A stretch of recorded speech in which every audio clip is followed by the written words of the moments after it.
Got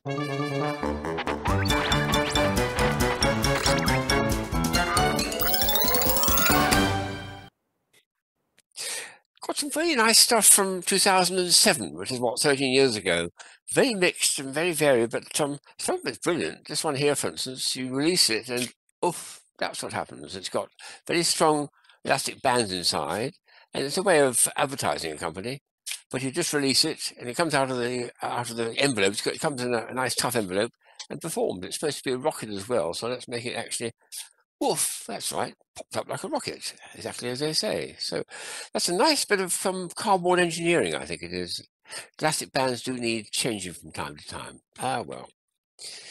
And there's an extraordinary thing here, which until I looked at the back of the package, I couldn't make out what it was. See if you can guess what it is.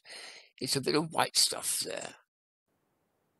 I think it out actually, and then I'll show you that. Oh no, I'm going to show it this one because this will actually give the name of the thing. Here we are.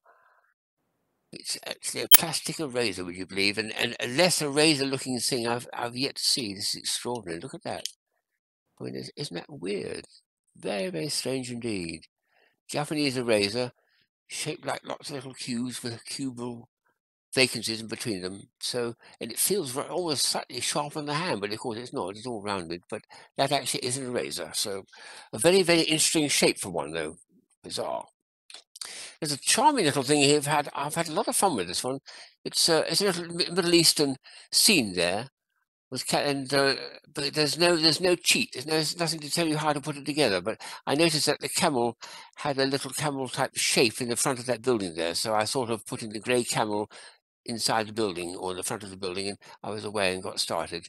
It was a lot of fun to do, actually. I think a small child would actually thoroughly enjoy that. The pieces are easily handleable, all different shapes, but they all fit nicely together to form a typical little scenorama you'd see somewhere in the Middle East. A good one, that. Here's an extraordinary material, stretchy stuff from my friends at Play Visions. They made this quite a few years ago. It's a little disc which throws through the air like that. But before you do that, you just admire the fact that it stretches so well with landscape. Do you like landscape form? Or do you prefer portrait? Oh, well, let's have a go. Portrait form. I love that stretching, isn't it? I actually like halfway. I always love things halfway. I like 45 degrees myself, yes. But that way it stretches is just wonderful. Stretching your words, yep. Boom, enough of that. There's a very, very sweet little Japanese automaton which I'd overlooked. I don't think I've ever put it together, actually. Let me show it to you on the table here. It consists of two pieces which are just with magnets. There's magnets in there. And this is this precious one here. Look at the face. Bring up the camera.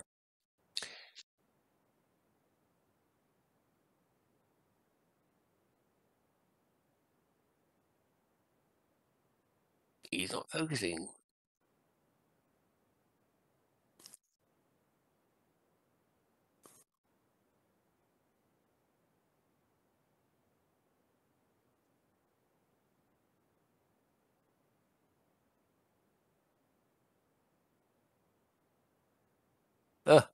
Finally we got there.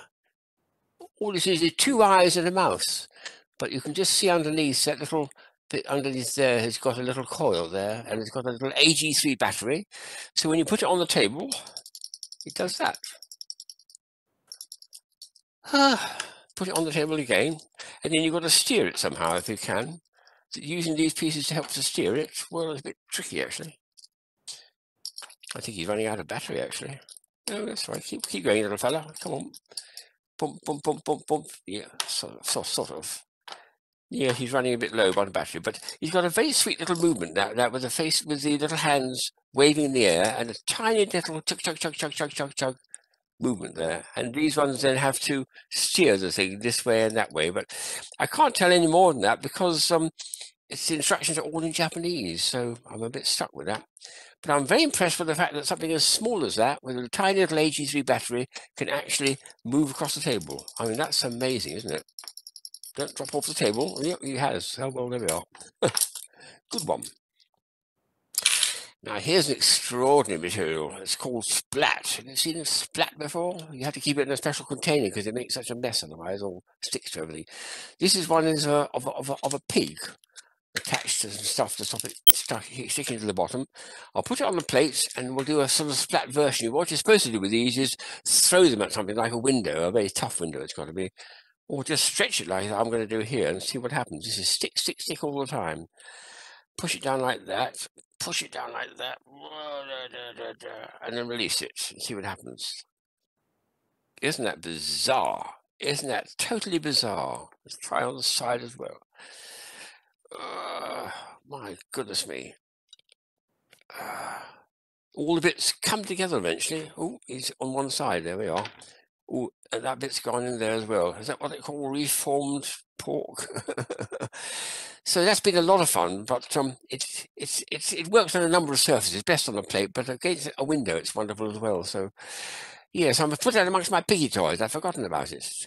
So it's becoming a good case. 2007. There's another one coming shortly.